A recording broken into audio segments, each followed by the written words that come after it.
Power division की दरामदी कोयले की खरीदारी के तरीक़ाकार में खराबियों की निशानदही, नेपरा को नई इस्लाही गाइडलाइंस जारी। पावर डिवीजन के मुताबिक नई गाइडलाइंस के तहत खरीदारी से पहले मरहले में 380 मिलियन रुपए सालाना बचत होगी। वज़ीर तवानाई ओवैस लगारी ने कहा कि पावर डिवीजन डाटा और मार्केट के तज्ज़िये के ज़रिए खामियों की निशानदही कर रहा है। पावर डिवीजन की दरामदी कोयले की खरीदारी के तरीक़ाकार में खराबियों की निशानदही हुई है। नेपरा को नई इस्लाही गाइडलाइंस जारी। पावर डिवीजन का कहना है नई गाइडलाइंस के तहत खरीदारी से पहले मरहले में 380 मिलियन रुपए सालाना बचत होगी। वज़ीर तवानाई ओवैस लगारी ने कहा कि पावर डिवीजन डाटा और मार्केट के तज्ज़िये के ज़रिए खामियों की निशानदही कर रहा है। अहम खबर है जो आप तक पहुंचा रहे हैं कि दरामदी कोयले की खरीदारी से मुतालिक नेपरा को नई इस्लाही गाइडलाइंस जारी हुई हैं। बात कर लेते हैं सुनो न्यूज़ के नुमाइंदे आमिर सियाल से। आमिर, बताइएगा इस बारे में। जी, वजारत पावर डिवीजन ने जो है वो एक नेपरा को खत लिखा है और उसमें ये कहा है कि दरामदी कोयले के लिए जो पॉलिसी गाइडलाइंस जारी की जा रही हैं इन पे अमल दरामद कराया जाए। और इस पे कहा गया कि जो दरामदी कोयला उधर उन सप्लायर से खरीदा जाए जो सस्ता कोयला फराम करते हैं या उस पर रिलीफ देते हैं।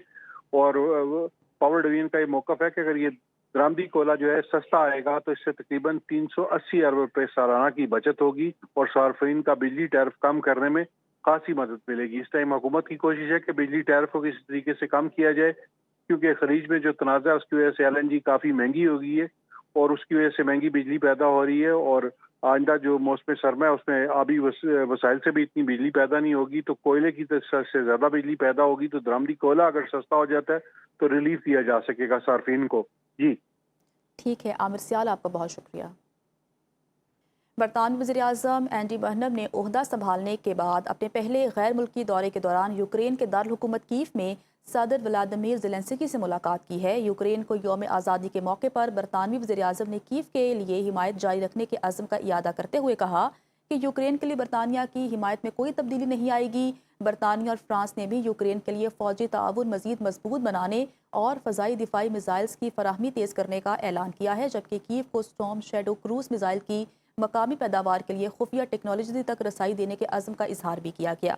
सदर ज़ेलेंस्की ने जंग के दौरान बरतानवी हिमायत पर वज़ीर-ए-आज़म बर्नम का शुक्रिया अदा किया। अमरीका ने तकरीबन 47 साल बाद शाम को दहशतगर्दी की सरपरस्त रियासतों की फहरिस्त से बाज़ाब्ता तौर पर खारिज कर दिया है। अमरीकी महकमा ख़ारिजा के मुताबिक ये फैसला सदर ट्रम्प के इंतज़ामिया की जानिब से शाम के साथ ताल्लुकात में बड़ी पॉलिसी तब्दीली का हिस्सा है। शाम को 1979 में अमरीका की दहशतगर्दी की सरपरस्त रियासतों की फहरिस्त में शामिल किया गया था। अमरीकी वज़ीर ख़ारिजा मार्को रूबियो ने 24 अगस्त 2026 को 45 रोज़ा लाजमी कांग्रेसी जायजे की मुद्दत मुकम्मल होने के बाद शाम की ये हैसियत ख़त्म करने का ऐलान किया। सदर ट्रम्प ने 8 जुलाई 2026 को कांग्रेस को शाम की ये हैसियत ख़त्म करने के फैसले से आगाह किया। अमरीकी हुकाम के मुताबिक इक़दाम का मकसद शाम के लिए इक़्तिसादी बहाली, बैनुल-अक़वामी तिजारत और गैर मुल्की सरमायाकारी के रास्ते खोलना है। हयात तहरीरुल शाम को भी स्पेशली डेजिग्नेटेड ग्लोबल टेररिस्ट की फहरिस्त से निकाल दिया गया है। की रियासत फ्लोरिडा के साहिल के करीब 23 साल खातून पायलट ने इंजन में खराबी के बाद तैयारे को आबादी और साहिल पर मौजूद लोगों से दूर समंदर में बाहिफाजत उतार लिया। आलमी खबर इसा इदारे के मुताबिक वाक़या उस वक्त पेश आया जब साहिल पर बड़ी तादाद में लोग मौजूद थे और ख़ानदान पिकनिक मना रहे थे। 23 साला पायलट अपने ख़ानदानी सिंगल इंजन तैयारे में फोर्ट मायर्स से बहमास जा रही थी, जहां उन्हें अपने वालिदैन को लेना था। प्रवास के दौरान इंजन में खराबी पैदा होने पर पायलट ने तैयारे को साहिल के करीब इमारतों और लोगों से दूर रखते हुए बतदरीज नीचे लाया और बिलआखिर बहरे ओकियानूस में हंगामी लैंडिंग कर दी। तैयारे के पानी में उतरने के बाद पायलट खुद बाहर निकली और तैरकर साहिल तक बाहिफाजत पहुंच गई।